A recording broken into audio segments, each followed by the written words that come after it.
Louisville Collegiate School is a college preparatory independent school located in Louisville, Kentucky. Students can attend Collegiate from junior kindergarten all the way throughout their senior year. The tuition for Collegiate's upper school ranges from $17,500 to $23,650 a year. Despite its high price tag, Collegiate is committed to enrolling students from different socioeconomic backgrounds. It has even claimed to have awarded more than $3 million in tuition assistance to approximately 40% of the student body for the 2018 school year. Along with need-based tuition assistance, Collegiate also offers merit-based scholarships of up to $5,000 to up to 8 students. I entered Collegiate in my 5th grade year and graduated from its upper school in 2015. My 2 sisters and I were able to attend Collegiate because of our mother's job as the lower school's Spanish teacher. I was the only Latina in my grade of 54 students. Since my time at Collegiate has undergone several physical as well as academic changes. With all these changes, I wanted to know if an independent school education is one of the most important investments a parent can make for her child. What are ways in which this extremely privileged education can cultivate an inclusive, respectful environment for all students? Moreover, how does Collegiate prepare its students to participate in and lead a diverse and global community? Cultivating an inclusive and diverse community begins with having a diverse student body.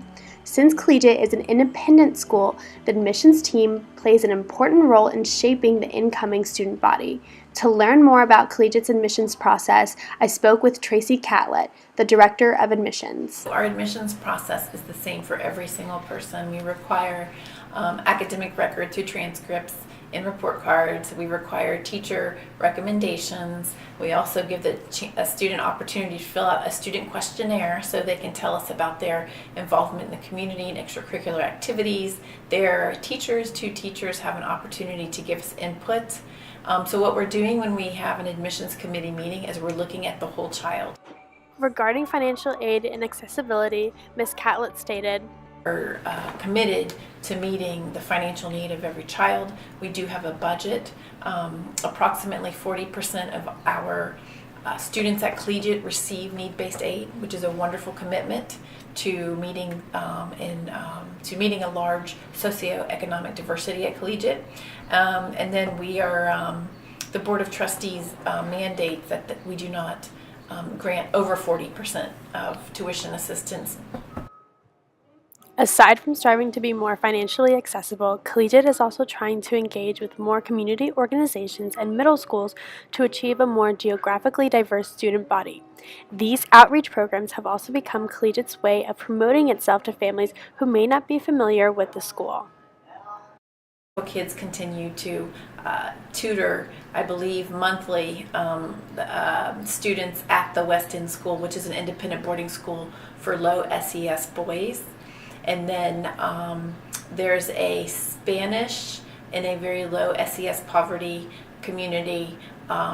It's a Catholic school, and we continue through our Spanish teachers to do service through with that organization. Also, our seniors now are doing many internships, so they are naturally being, that outreach out in the community has helped make those connections.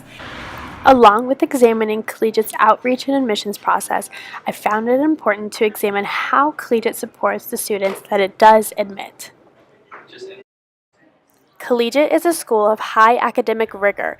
Besides advanced placement classes, every class is listed as an honors class. As a result, students who excel at a particular subject can choose to take upper-level courses. Conversely, students who struggle in a subject have no alternatives in class selection. Upper School Math instructor Ariana Shaw describes the course offerings for math.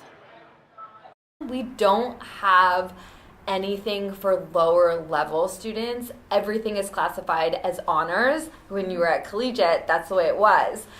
So everything's honors. But there are now accelerated classes. There's like an accelerated geometry, algebra 2. I teach the accelerated pre-calculus.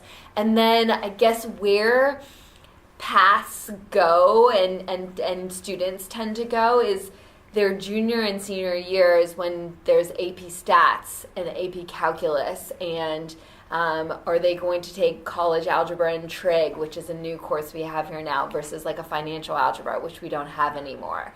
So there's maybe a little more there's branching towards like your maybe junior senior year, but beyond that, if you're a freshman in Algebra 1, there's like only one level of Algebra 1, only one level of geometry, really. So there's not a lot of tracking in that regard. As Ms. Shaw points out, small class sizes affect the programs and students Collegiate can support. Since Collegiate is an independent school with high academic standards, it has the ability to exclude certain students who would require additional services. In terms of diversity, Collegiate does not have and is not obligated to have resources to support the learning of ELL students and students with disabilities. Consequently, Collegiate can really only diversify its student body to a certain extent. In an effort to examine whether or not tracking at Collegiate is racially based, I asked Ms. Shaw what the demographics are of the students taking upper-level math courses. Gap or like diversity in the upper level classes, I think it's hard to speak of because Collegiate, in essence, isn't an extremely diverse school. So I don't think as a teacher that I necessarily see that achievement gap. I think the biggest gaps are when students aren't not lifers, but like came in middle school. Mm-hmm. That's where, if you don't have the collegiate like middle school background, I think that's where we see a big achievement gap. And that could be for anyone of any background and from whatever school they came from. When you come to collegiate, there seems to just always be this like big bump, especially in math. Aside from providing a range of classes that fit the skill set of different students, it's also important for Collegiate to diversify its curriculum so that it's inclusive and reflects the experiences of all students, while also offering students a new platform for discussions of certain issues such as race, gender, and class. Vectors. So talking about flying, right? Not everyone's been on a flight before, mm-hmm. right? And you would be cognizant of that. So you change the situation. But, someone brought up, well, yeah, when you fly all the way to California and then you fly back, it's different on the way back. And I'm like, true. But I know there are a couple people in this class who never have flown to California or never have been on a long flight. So every once in a while, I think that just pops up and kind of dings in my head. And I try to be mindful of that. In our curriculum, we worked really hard to create an intentional curriculum that provides opportunities for our teachers to celebrate different, whether it be religious group, ethnic groups, racial groups, and things like that in the curriculum, and also to teach our students to think differently or think about how others will be. The arts can also serve as a platform for discussion and expression of important issues. I asked Collegiate's Director of Fine Arts, Sharon Kinnison, how Collegiate's Fine Arts program has encouraged students to explore their different identities and backgrounds. Well, we're fortunate here at Collegiate that the arts are interwoven throughout the curriculum in lower, middle, and upper school. And the first thing that absolutely leaps out at me is the way our upper school teaching artist, Teresa Kester, really encourages her students and develops pieces in her curriculum where students can not only express their identity through their art, but their concerns for our world in terms of diversity and identity awareness, sexual identity, gender identity.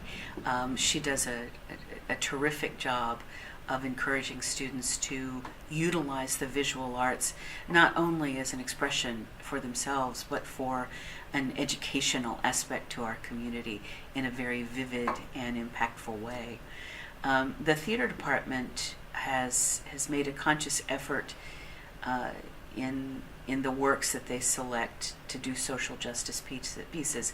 We've done the Laramie Project here twice, and both times to tremendous response in how the piece educated and informed and moved our audiences. We've also done a piece called A Piece of My Heart about triage nurses in Vietnam that also touch upon diversity and inclusion. We've done Bang Bang You're Dead, which is a huge piece about awareness and social orientation in high school. In terms of future plans, 100% of collegiate students are accepted into four-year colleges and universities. This is expected given collegiate's match-driven counseling and the fact that 90 to 85% of students grew up in college-educated households. Given this high majority, I asked the Director of College Counseling, Jim McGuire, how collegiate supports its first-generation students. We help those families. We're really, open and transparent and with them about how this process works. We try to really not take anything for granted or assume that they know something that they may not know. I mean, that's going to be the case with any of our families. We really try to walk them through kind of every step and part of this process. With first generation students, we do talk to them about how first generation does influence the admissions process, because there are certain schools that are, as part of their overall diversity goals, are looking to increase the number of first generation students that they have on campus, and the schools or places that really are trying to facilitate access. And so we talk to our students and families about that piece, that part, and how that works, and that actually being first generation in your family to go to college and or earn a degree can actually be something that can be quite helpful in this process, can be something that schools are looking for. Mm-hmm. Aside from its curriculum, Collegiate's Global Citizenship Program is also another way for students to learn about the local and global community. Students are not required to participate in the program, but those who do can benefit from the connections Collegiate has established with cultural organizations. Collegiate's Global Citizens Program, we're about a year and a half into it, and so it was about a year in the making. So the benefits of the program is to really provide students with a global perspective and to have them to think just beyond living here in the United States. So some of the requirements include 30 hours of globally focused community service. They have to take X amount of courses that are globally focused. They also have to attend 8 lectures, so either through Bellarmine University, University of Louisville, Asia Society, anything, or the Crane House, the Asia Institute, so anything where they offer an expert is either talking about a book, or there's a movie viewing, but then there's a Q&A with the director, or any type of lecture based that they have to do as well, and that leads to their senior capstone, which they have to think of a problem that they want to help, not solve per se, but help get conversations started. Collegiate's Global Citizenship Program should also be able to engage the entire collegiate community. When I was a student at Collegiate, I remember 3 distinct diversity outreach programs that students had the chance to participate in: the People of Color Conference, the Student Diversity Leadership Conference in DC, and Collegiate's Multicultural Dinner. From speaking with different faculty members, I learned that Collegiate no longer hosts or is involved with these programs. Collegiate does, however, plan to reinstate the Multicultural Dinner for the next school year. Tracy Rucker, the director of the program, discusses future plans for the dinner. The Multicultural Dinner is an event that our community needs, because we need to continue to celebrate diversity. The more we celebrate diversity and recognize who we are as people and how much commonality we have, the better our world is going to be. And in a world such as the 21st century, in our current state of affairs, in our current world, we need an event like this more than ever. Therefore, when we look into the future, the next 5 years of our school, Yes, I want to see a multicultural dinner, but not just dinner. I want to call it a multicultural bazaar in the true sense of the word, in that we not only are coming together to break bread, we are really taking a hard look at ourselves, and we're saying our population is diverse. Our school is diverse. Our community is diverse. Wow, go figure. The world is diverse. Therefore, we want to embed into our school's curriculum, pre-K to 12, the idea of global awareness and global literacy. Collegiate's character classes are mainly where issues of race, gender, culture, and class are woven into the curriculum and discussed among students. In requiring these classes for students in every grade, Collegiate is at least mindful that social, economic, and political issues can impact its students academically and personally. Collegiate's new guidance counselor, Whitney Martin, discusses the character curriculum and how it fits into the overall framework of the school. I think Collegiate has done a good job in making students aware that there's life outside of their bubble of Collegiate. So they realize some of the things that are happening, whether it be related to race, socioeconomic status, gender, all those things will have an effect on them later on once they come out of Collegiate. And so we really I do a lot of current event talks, 9th through 11th grade. So 9th grade starts out, the focus is the honor cornerstone. And so if you think about 9th graders, they're trying to figure out who they are. So it's a good time for them to recognize that, figure that out, and stand firm on the things that they believe. So we talk about values and morals, and then how these things, come full circle when you're talking about race and gender. What do you value and what are your morals? And then you see those things out in the world and you try to do good with those things. And then we go on to 10th grade is compassion, and we talk about service to others. And so a lot of things that are happening, for example, the camps that are being set up for refugees, we need to show compassion towards those people. Why do we need to have compassion towards those people? Towards people that are suffering or going through things. So we focus on that, and then they do community service in the spring. And then 11th grade focuses on respect, and it too goes along with 9th and 10th grade, and it's building upon those building blocks. You have to respect each other, respect each other's differences, difference in opinions, and how do we do that in an amicable way so that we can, contribute to society and make it better. In her book, The Hardest Questions Aren't on the Test, Linda Nathan discusses the importance of engaging in uncomfortable conversations in order to promote growth and change within a school community.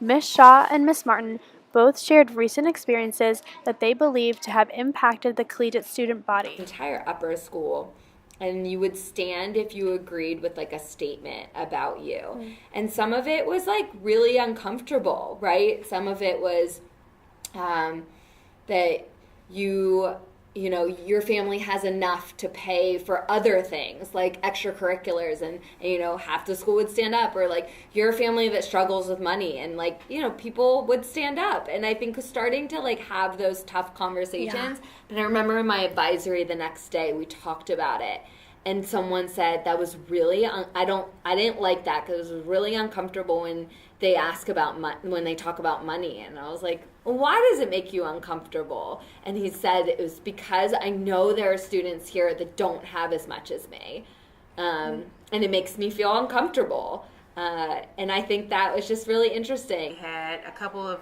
students kind of have, not an altercation, but a misunderstanding about the use of the N-word in a song. And that could have just stayed isolated with those two students who had the issue. But one of the students took it upon themselves, and I was involved in that meeting, to say, we obviously need to have some different conversations about race and what's okay and what's not okay. And from that, starting at that part, I think for the first time, since Mr. Long has been here, so I don't know if it's happened before him, I got together 10 African American students to have just an in-depth conversation with Mr. Long and Mr. Campbell, who's the head of the whole school, just about the experience of the black student here at Collegiate. And I think it was very eye-opening to see what they are experiencing. In the end, Collegiate really only has the resources to support the learning of certain students. The student body is becoming more geographically, religiously, socioeconomically, racially, and ethically more diverse. However, all students, regardless of their identities and backgrounds, have to be able to manage Collegiate's high academic standard and are ultimately expected to at least apply to a four-year college. Given the expectations, Collegiate is trying its best to support the diverse students that it does admit. While small class sizes can exclude certain students from attending Collegiate, the student-to-teacher ratio is really the driving force of making sure that every student feels included and cared for. That is one unique thing that we can offer. We offer those relationships between teachers and students that are fostered all year long and are extremely personal, beyond being academic. We meet with parents all the time of students of concern, and that's something that we just do as a community, not because we have to or because it's scheduled, but because we want to make sure that the student's doing okay. So I think there's a lot of touching base with parents. Students who are struggling in my class, one of the number one thing that I want to do is I want to sit down and have a conversation. Because I'm in an independent school, that is a factor that I really appreciate. I can have an open conversation immediately. I can have an action plan developed, and I can ask the student really to develop his or her own action plan in order to find ways to be more successful in my class. Is the way that the collegiate is structured. Students can explore so many things through independent study. Students can have impact on the clubs and activities that they create that also touch upon the need and the awareness and the longing for a diverse and varied community that enriches our lives. Collegiate's advisory program, its clubs and activities, senior speeches, and capstones highlight the individuals at Collegiate. When we have these issues, because we have the advisory program, that is where we can really kind of delve deep sometimes. And we can have the conversations, and they're not just fleeting because you had them in the middle of your math class, but they're more real with a group of students that you know well, and that you'll stay with for a handful of years, depending on like when you came into that advisory. And I think that's where we try. I think that's where we try to do our best work with issues of diversity. And so students can start their own club. Interestingly enough, we were excited to start a Black Student Union actually this fall, which I think is going to be a great addition to our 30 plus clubs and activities that we have. But we've given students the opportunity to use different platforms to do that, whether it be a Black Student Union. We used to have a GSA that has blended into a Quality Coalition, which took on broader issues, which again is student-led, to also groups such as Spanish Club, French Club, Chinese Club, that celebrate those cultural heritages and those world languages that they have. We also have an International Week that we have, usually in January, where we provide opportunities to celebrate the different cultures and ethnicities that we have. We've also used different times of the year to celebrate different events. For example, we just went through Yom Kippur and Rosh Hashanah this fall, and we took time at morning meeting for students to get up and share what it actually means to celebrate Yom Kippur or Rosh Hashanah.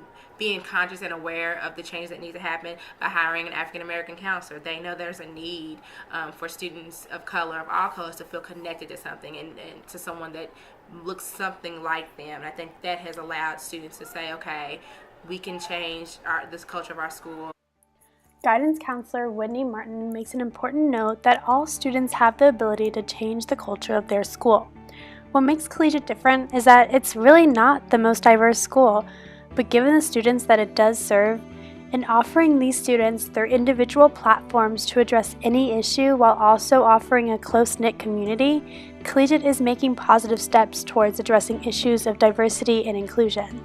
When looking in the future, I hope that Collegiate makes more of an effort to admit students who did not grow up in college-educated households, considering the tremendous impact Collegiate can make in a student's path to higher education.